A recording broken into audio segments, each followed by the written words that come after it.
All right. So, good morning, good afternoon, good evening, depending where you are. This is Cesar Trabanco from the Global Chamber, and this is our League of Opportunities Part 1. This is a call, as you all know, where we invite members to to share a couple things about them, to share about them personally, their background, their companies, what their goals are for the business, what type of connections they want, and and share if there any particular opportunity, like a particular offer or an event that's coming up, or anything they might want to share with the community. So for today, I would like to start with Shannon Smith. Shannon, I saw you there. There you go. How are Yes, you, I'm back. Shannon? Sorry, I had to adjust my camera. No, all good, all good. Shannon, so the next 7, 8 minutes are yours, and I encourage anyone in the group, if you have any questions, and raise your hand, or type that in the chat, and hopefully we can learn more from iBailey, and we can get some connection from Shannon. Hi, everyone. Thanks for having me, and appreciate being having the opportunity to talk with you tonight. I will call it tonight since that's where it is where I am. So I am international tax partner with iBailey, and I am based in Colorado. If you don't know about iBailey, I'll just give you sort of a wide overview. We're a top 20 CPA accounting and advisory firm. We have over 40 offices across the country, mostly in the mid to western sections of the US, but growing via mergers quite regularly, so you never know where we might be. Um, I joined the firm 13 years ago and built the international tax practice for the firm. We now have 25 people solely dedicated to serving international clients. And while our firm, I would say, does a lot in many different industries, where we connect with clients is when they're doing something internationally from my own perspective. So our practice is really geared towards three different service areas. One is corporate taxation, two is individual taxation, and then three is gift and estate tax as well. And where my team comes in is anytime a company or an individual or an estate has an international issue. And some of the things that we're seeing right now, of course, global trade is, that's why we're here on this call, because we, are very involved in global trade. But there's been a lot of um, movement in terms of tariffs. That's, of course, the buzzword right now, and where that's going. And also, we are seeing a lot of, in a lot of what I'm working on currently is inbound investment into the US. So companies that want to change their footprint a bit and have a local presence in the US, we help with sort of helping them understand what state tax incentives might be for that, what the tax landscape is. If they have employees that they're sending here, we help with all of the policy and compliance related to global mobility as well. And and then on the individual side, we deal with a lot of high net worth individuals who are entrepreneurs, and they decide to open or move across border, whether it be into the US or out of the US, and things get very complicated very quickly. And so we help them in navigating both their personal and entity taxation issues related to that. And then you may or may not know that South Dakota is a sort of place where a lot of foreign folks are holding lots of assets in trusts, and so we have an office in Sioux Falls and a dedicated person that's all she works on is foreign trust and estate. So anytime we have those types of opportunities, we can help there as well. So I'm not sure if I went over my 7 minutes. I apologize. I didn't look at what time I started, but if there's any questions, I'd be happy to talk through those as well. I have a question. Go ahead, Vasil. What about South Dakota? I never heard of it. What's the deal with that place? I had that question as well. Yeah, okay. Yeah, so apparently, South Dakota has really strong trust protection Mhm. a regime, and so and yeah, there's just a lot of trust companies that they deal in with a lot of foreign assets there, and there's some, there has been some I guess talk about how that where people are hiding assets, etc. But really, it's all about protection of assets, not necessarily hiding assets. So yeah, it's a place where a lot of high net worth individuals will put their money into trusts and assets. Okay. There's no income tax in South Dakota as well. That's why. Yeah, Okay. from an individual perspective, that is the Yeah, case. But that makes sense. mhm. Excellent. Thank you, Shannon. Any other questions? And Shannon, in terms of how are you getting clients? How are you getting those companies and those individuals that are coming from abroad? Do you partner with any of the soft landing groups or lawyers or anyone Yeah, who refer you clients? we do get a lot of referrals from our network. So we belong to a network. It's called HLB International. Actually, one of the other well, Menzies is one of the HLB member firms you may have heard of. They're based in London and they're also part of the Global Chamber. So we get a lot of referrals from that network, and I'm the global chair of tax for that network, and that allows me to have a lot of interaction, really detailed interaction with people that I would refer clients to as well. So it goes both ways. They refer clients to us, and we refer clients to them. And we also just are in a kind of a sweet spot as well, where if somebody is looking for something international, there are the big four firms and they do an amazing job, but we are a smaller size firm that we give a lot more, I think, dedicated attention. Our fees are more reasonable. So I think that we're sort of in a sweet spot where at our level or size of firm, we have a very robust international practice, which attracts a lot of clients through also other CPAs. So a lot of CPAs that are smaller or even not smaller but don't dabble or don't do international tax will reach out because it's very complex and it's something that you don't want to dabble in. So Excellent. That makes sense. I'm thinking of a group Mm. in Nevada and then a group in the New York area. So you have offices in how many states or cities? 40, I can't remember the exact number right now, but we're adding one. The announcement will come out next week. So, in another state. So I think I want to say we're in 18 states, maybe Okay, more than that. Like got it. in California, we have 6 offices. So it's, one, yeah. Excellent. Perfect. Colorado, we have 4 offices. Phoenix, we have a large office in Phoenix, one of our larger offices, actually. Um, and Minneapolis, we have a couple of offices there in Minnesota and 4 offices also in Utah. Got it.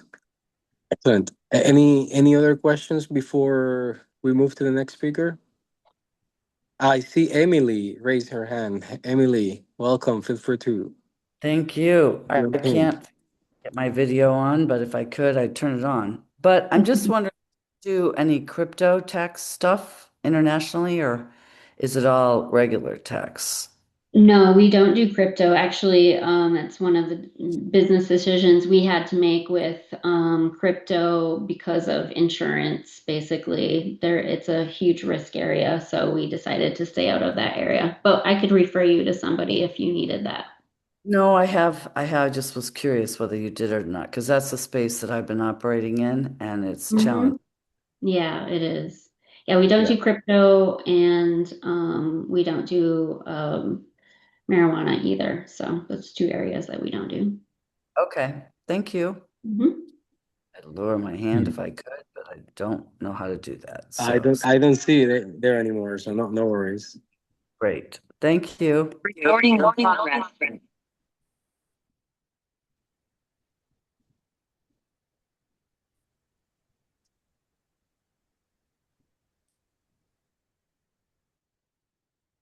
Sorry, I apologize for that. So thank you, Shannon, again. I invite you to stay here with us today and put your information in the chat. Mhm. And then let's move to Duane Canova. Duane, it's been a long time. Good It to has see been, you. Caesar. How nice to see you again. My goodness. Yeah, I remember hanging out at the Japanese gardens here in Phoenix together. So that was Yeah, and that that was it. was 7 years ago. Wow. Wow. Yeah, My time goodness. flies. Well, I want you to Yeah, know I'm not 7 years older. So I know, I know. I am though. So Dwayne, tell us more about your business. Your leadership, how you work with leadership, and I think you're involved in a couple of other things. So we're eager to learn more. Yeah. First of all, we serve executive teams with organizations that are doing 5 million to 100 million in revenue. And so that's really who we're focused to serve. And our why we do this is every organization deserves an exceptional executive team. And so that's kind of how we begin with this. And what we offer is a leadership software for these executive teams. And so it's kind of a new category.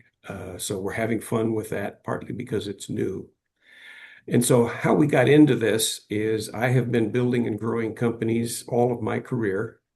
And so the last one that I was getting out of was we had grown this company for a number of years, and we started it from napkin drawings. And when we got out, we had 3,000 employees in 5 countries. We were in Japan, we were in Europe, and Canada, Mexico. And so we were having a terrific time building and growing the company. But as I was getting out, I thought, what would I do next? And the thought was, why not build a private equity company? And as I thought about the private equity company, I began to realize if we have 20 organizations in our portfolio, I'm going to really be focused on how do we develop, guide, and provide value to the executive teams in each of these organizations. So I began to do a little study and I began to take on some new roles. And so that's really how we get to where we are today. And so that's kind of the background. Now, foundationally, uh, I really began early part of my career as an instructor at West Point in their academic computer center, coding, teaching, software development and systems. And then I went from there to Wharton, got my MBA. I was a teacher there, a teaching fellow there, getting my MBA, and again worked with the whole gaming and development that goes with that. So anyway, back to the executive leadership teams is we've kind of simplified it into this. There has to be a mandate, and there needs to be a methodology for your leadership, and there has to be something to help you execute to that methodology. So those are the three pieces that I'll just present here very, very quickly. So when we think about mandate at the leadership role, I'm not talking about operations. Operations is very different than leadership, and we all know that, but we're trying to work to the clarity about what that really means, what is different about leadership. And so when we think about leadership, and particularly at the executive level, they just have to accomplish three things. They have to make sure that there's clarity and wisdom with their vision. they have to create a culture, and they have to make sure that we're on path to have a spectacular future. So vision, culture, future. That's the leadership role of the executive team. So we created a methodology that would help us make those three things happen incredibly well. And the simplicity of the methodology is that the executive team has to be connected and aligned.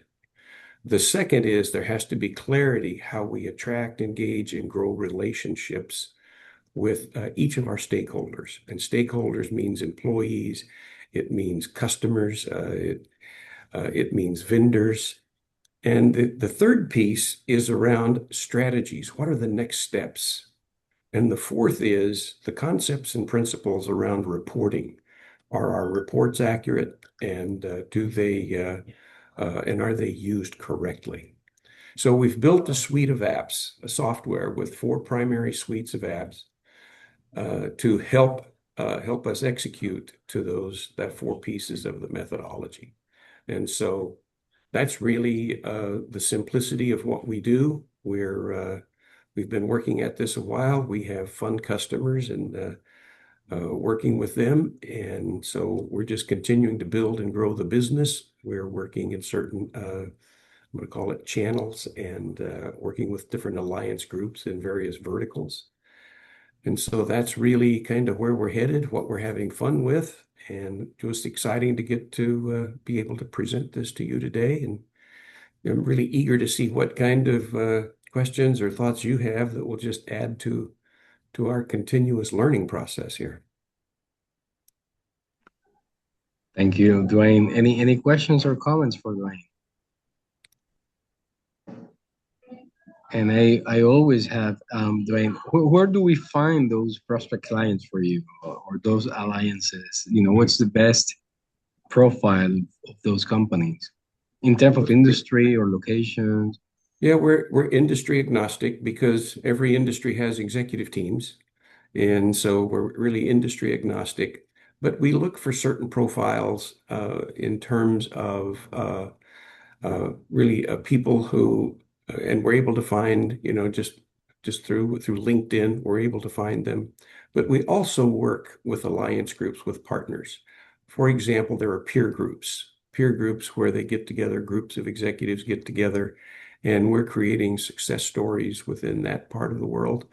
And so we're just growing within those kinds of verticals, and that would be one that's very easy to understand. Got it. Perfect. Any questions or comments? Sounds good. Duane, thank you for your time, and please make sure you add your information here in the chat, and I'm happy to follow up some connection for you. Now I would like to invite Yasser Seod. Am I pronouncing your last name or your name? Yes, you're pronouncing correctly. Okay. Thank you. Thank you, Yasser. Yasser, you're also speaking tomorrow, but now that you join us and you're a new member, I thought it would be great to have you here and give you the floor to introduce MENA Global. Thank you so much, Cesar, and thank you, Doug, for inviting me. Happy to meet you all. I'm Yasser Seod. I'm based in Toronto. Started my career many years ago. I stopped counting, actually.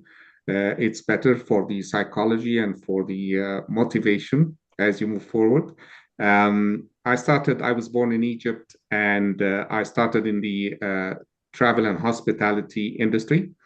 I traveled the world in middle management roles, then senior management roles, and I ended up in the UK, London, UK, country director for a major travel and hospitality organization. Before leaving the UK for Canada, I stayed in the UK for 5 years. Then I came to Canada, always with my family, in 2012. And since I arrived to Canada, and I started working with organizations developing software for managing human resources, recruitment, performance. And I started introducing these. I learned the industry, the sector, and I started introducing these solutions to international markets as under Canadian brands. So I explored many international markets, Latin America, the Middle East, Europe. And I ended up with actually a partner with EO Executives, which is an international executive search firm. Their headquarters is in Germany, and we have presence in more than 30 international markets. We provide executive search services as well as leadership development. We use different types of technology and a combined or a hybrid process and structure to provide the highest level of services to our clients. Right now, I'm wearing a few hats. So one of them is as an associate partner to EO Executives in Canada exclusively. And the second one is through the other brands, MENA Global and Tejara Capital. MENA Global provides soft landing services for international clients moving to Canada, establishing themselves in Canada, and Canadian organizations going global. We have partnered with Tejara. Tejara is a London and Dubai-based investment fund asset management organization with many subsidiaries. And through this partnership, we support Canadian organizations explore new opportunities in non-traditional markets as they face major challenges today. And we are mainly receiving our new requests through our partners, whether EO Executives or Tejara Capital, as well as attending some in-person events through LinkedIn, connecting my team both in here in Canada and in Dubai and London. They are doing a great job. It's a small team. And I would say our sweet spot of the clients that we're looking to approach would be middle-sized organizations in mainly in the tech and subcategories of tech, in addition to manufacturing and industrial. So these are the, in a nutshell, so as not to exceed my time limit. This is my introduction. Last thing, I'm a father of 3 daughters. They're all adults, finished university, and they're still living with me in the same house. Interesting. Thank you, Yasser, and thank you for adding that personal touch and background. Are you working with, so when you say from Canada to any part of the world, does that include like Africa, Asia? Like, are you supporting companies going to those yes.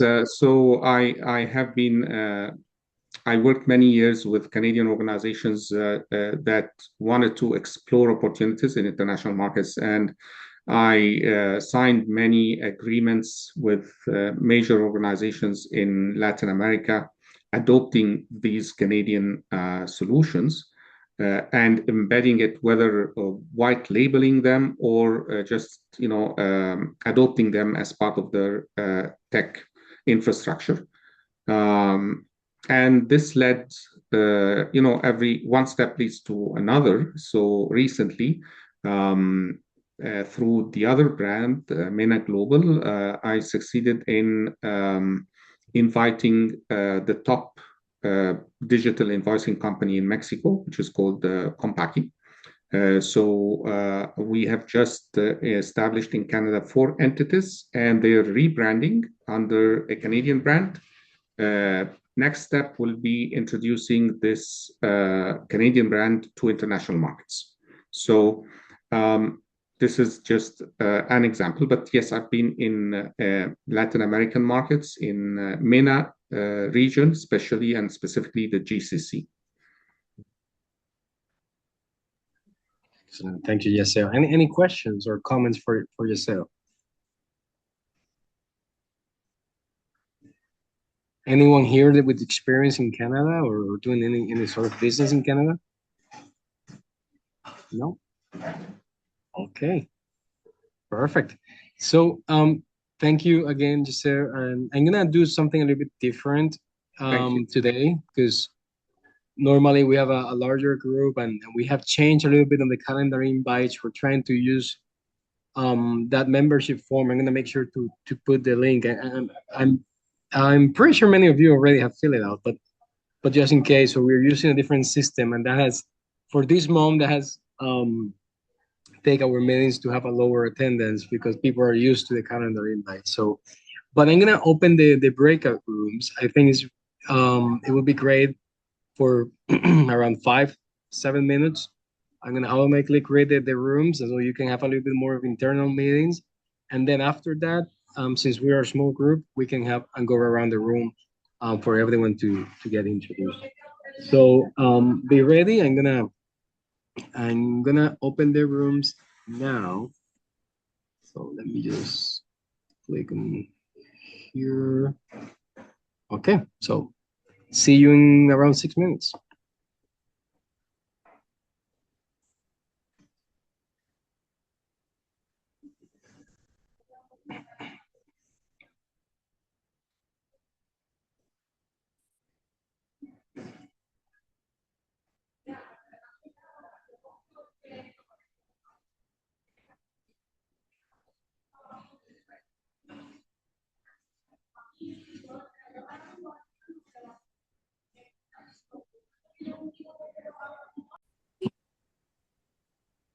All right. Thanks everyone.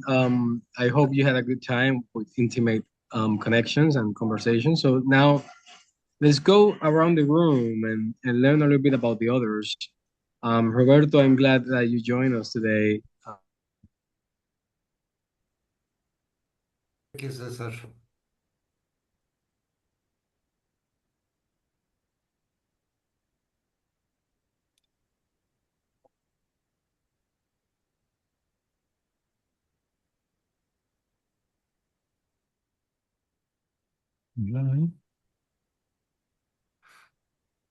Can you hear me? I'm not hearing anybody. Oh, okay. Yes. I can hear you now. Okay, good. Roberto, can you hear me? Are you there? Yes, I'm here. Okay, so perfect. Feel free to introduce yourself and tell us more about your projects. Oh, thank you. Yes. Well, I lead an architectural practice in Mexico City. And since pandemic, we have been working virtually as a lot of people. And I hated at first, but then that proved to be very useful because we really began to be able to work in many more places. And we are now working in North America and the Americas in general. And we are mostly working with small and medium companies and with high net worth individuals. And I guess our work is convenient for people that have any need for space. No, it could be like a new space, or it could be like some remodeling or renovation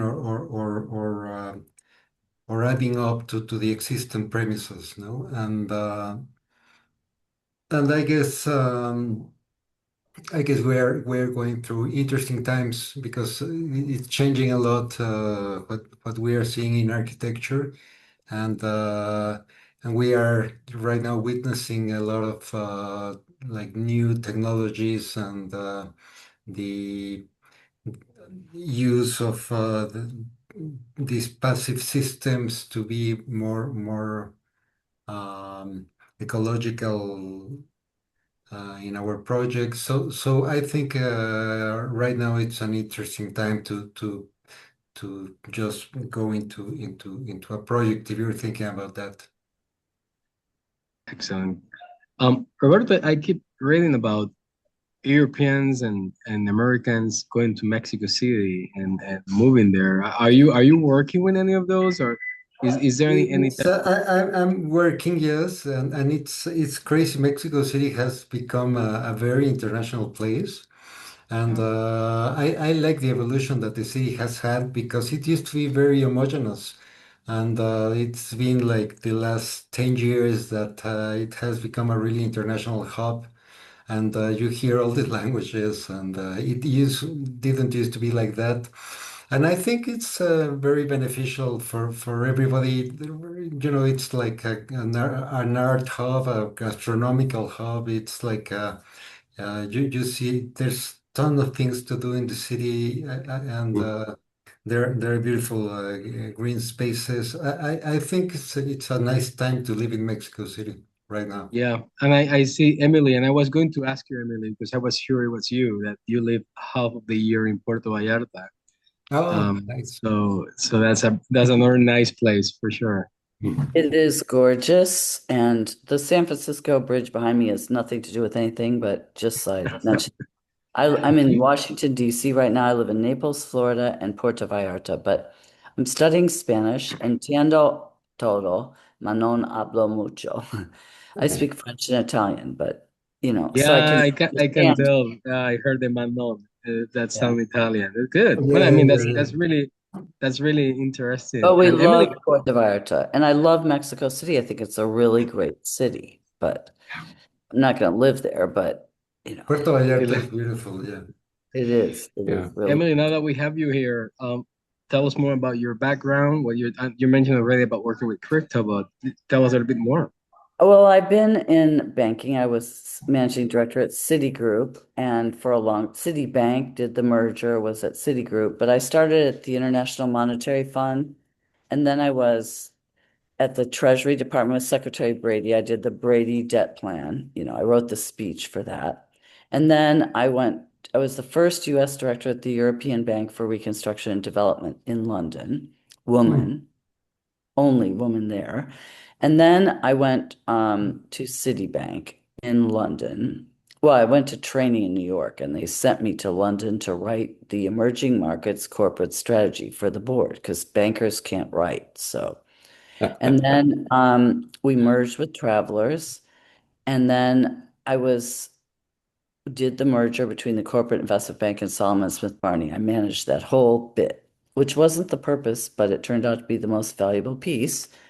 And then I went to Travelers Life and Annuity under Eric Daniels, who became the CEO of Lloyd's TSB in London. He's retired now.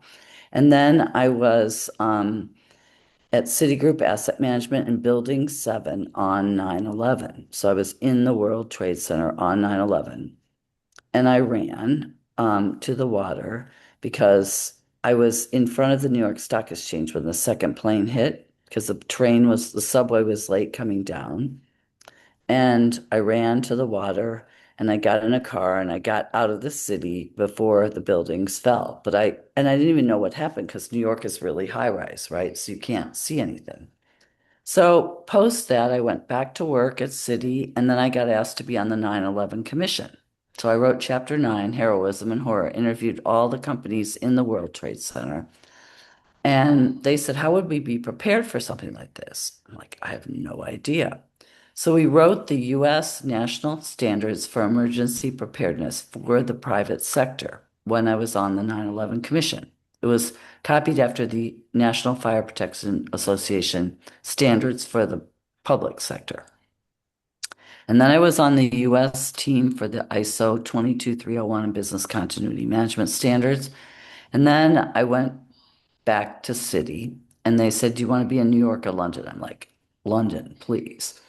So I was in London long enough to get passports for me and my daughters. And then I went to Banda Aceh during the tsunami in 2006. And because my boss said, you're the emergency person, go figure out how we can help. So I did. And I started Citigroup's partnership with the United Nations World Food Program because they were getting all these donations and they were throwing them all out. I'm like, why are you throwing these away? What do you really need? Do you have a list? No, we don't have a list. Well, that's why you're getting stuff you don't need. And so I created our partnership with the World Food Program, went to Rome for a year, and I'd gone to graduate school in Bologna at Johns Hopkins anyway, so I already spoke Italian, but hence the Spanish problem I'm having. But I came back to Citigroup in 2008 and everything was tanking, so I was fired. And they didn't think I would come back. They thought I would stay at the World Food Program, but I didn't because the guy I was working for retired. So anyway, then I went to Barclays. I was head of corporate affairs at Barclays, and we had a really interesting day.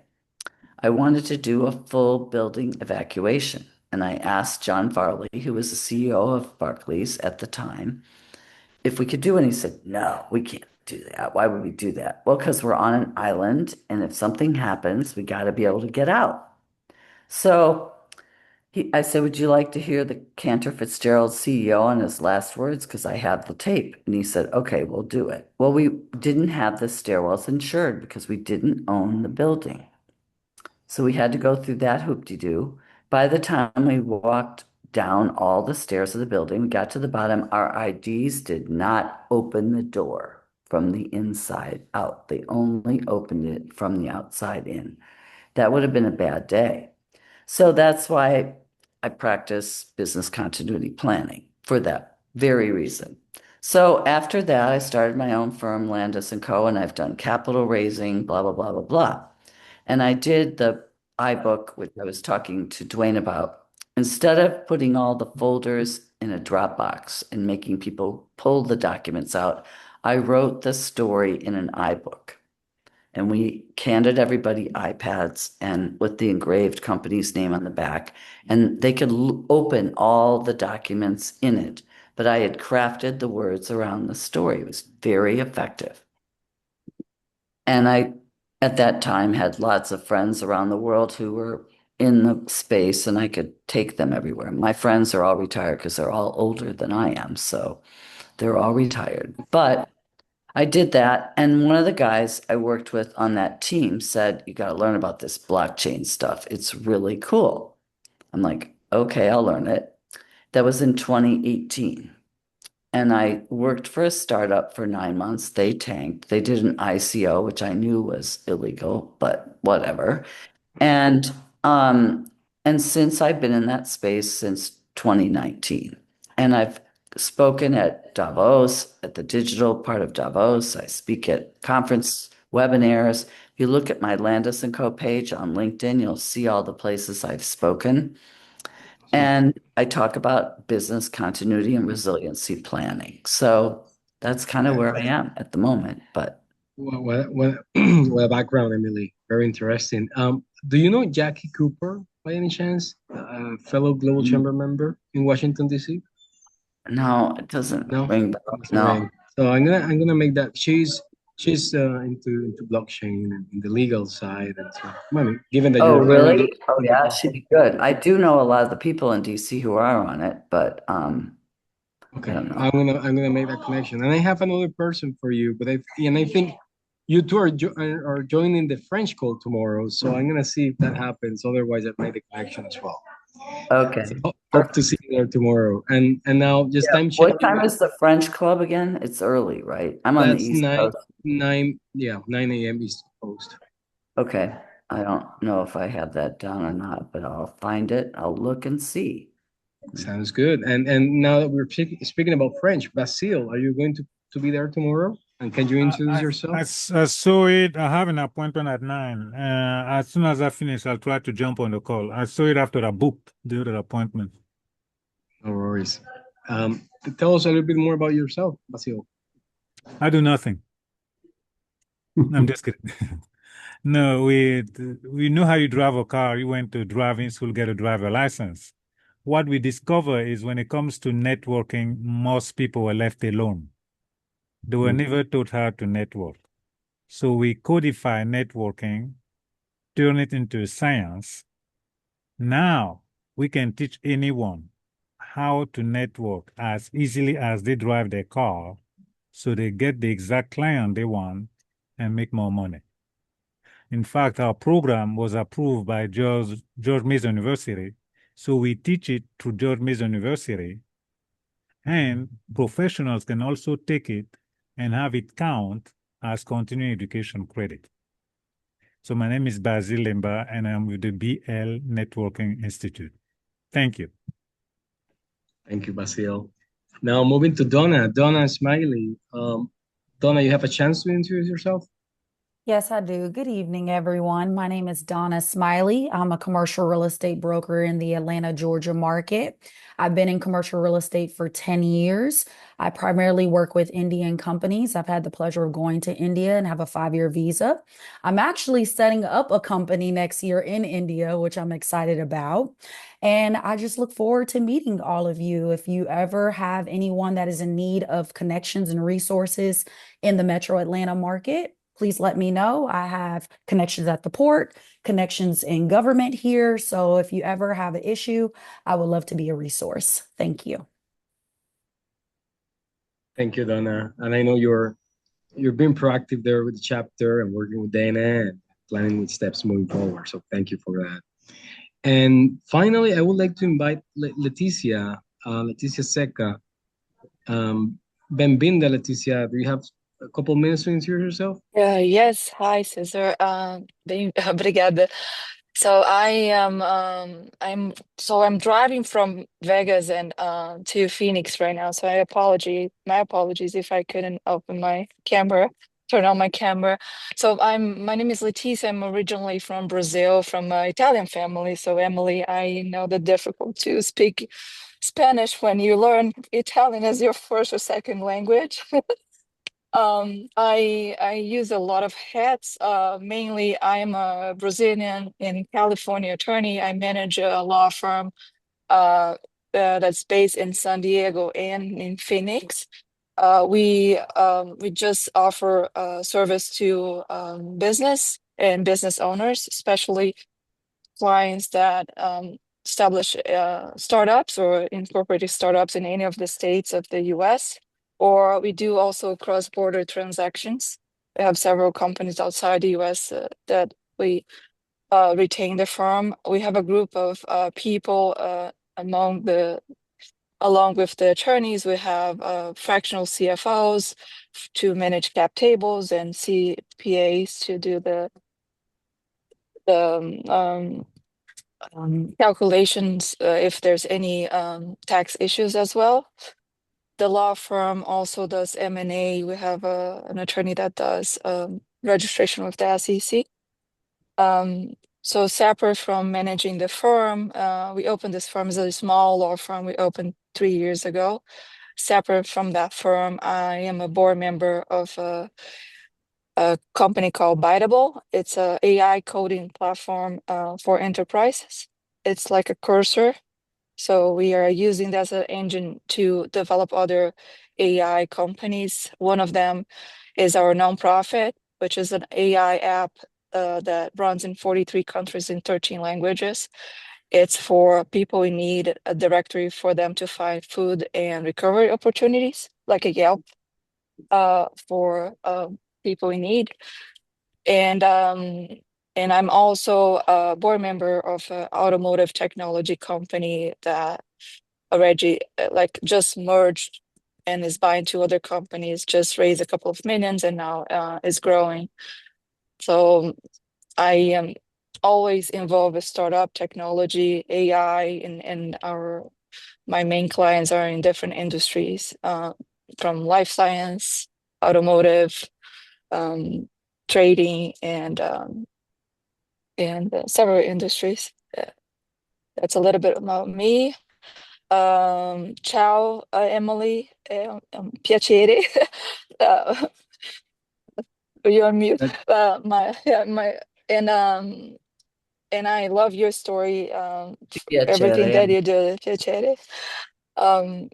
My grandpa, I'm just saying out loud, my grandpa was one of the establishing the security along the airlines after 9/11 for air law. Yes, for United Airlines and American Airlines in Brazil. So they reached out to him. He was a really good what he was doing, but he passed away. So that's a little bit about me. Thank you again, Doug and Caesar, to allow me to join this group. Yeah, it's Thank, great. Great to thank have you. you. Thank you, Leticia. That's a really great summary. Where are you in Brazil? Are you from? I'm from Rio. I'm originally from Rio, but I moved to DC in 2016 to do my master's at Georgetown University. Okay. Wow. And I heard you're traveling to Brazil soon. Is that to Rio? Yes, I'm traveling to Brazil in January. So my husband is American. I one of the things that this country gave me is him. And I brought him to Fernando de Noronha and Alagoas from the first trip to Brazil, and now we are doing Rio de Janeiro and Fortaleza. So if someone, I don't know if anyone knows Brazil, but Yeah. it's a beautiful country. It I've is. been. It is. Can It I is. tell you, one of my best guys in the crypto space, Aaron Stanley, is doing the Crypto Brazil report every week. Aaron,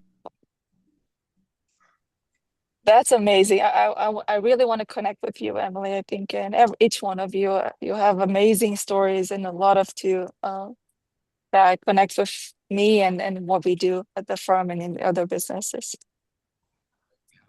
I'm gonna connect you to a couple of members in Rio. Following that email that the other lady on your team sent. I forgot. Yeah, Julia. Julia is our marketing and Julia, branding Julia, coordinator. Yes, exactly, yes. Julia. So I'm gonna follow up on that, Leticia, and muito prazer. Prazer. Um, Obrigado.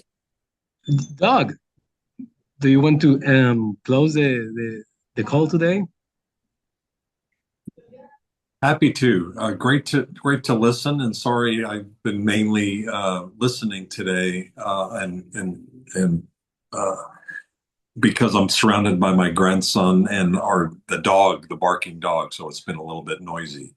I love the fact that there's so many really unique stories here, and this was Cesar. This was, I think, one of the joys for you and Globi capturing not only information about who members want to meet, but some of the backstory and some of the interests of our members, and Globi being able to sort through that through your inputs in the forms.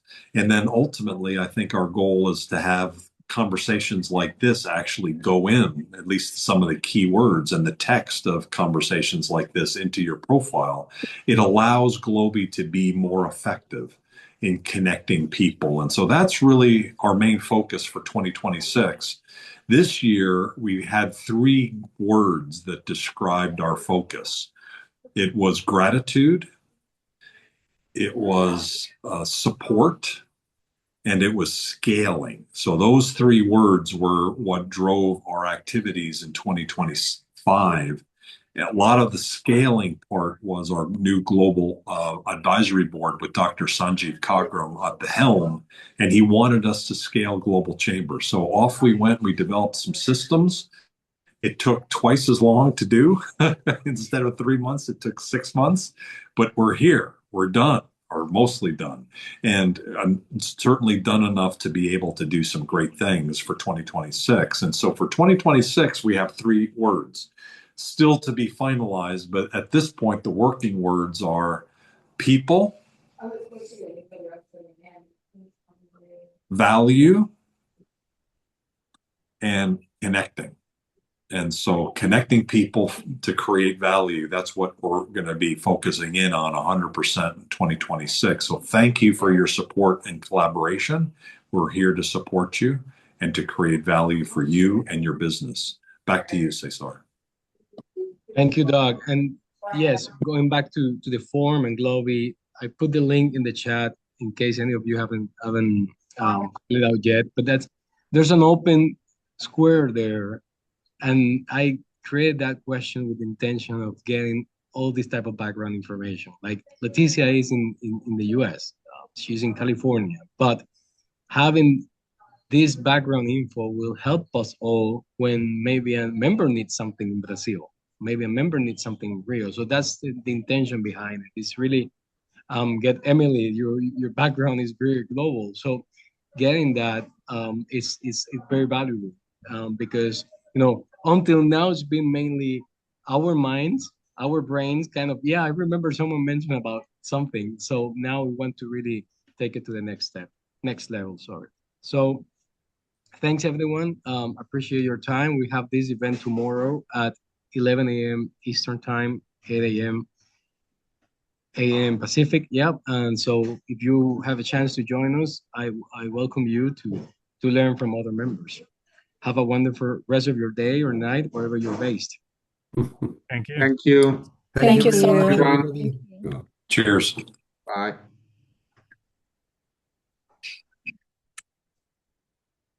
Good job, Cesar.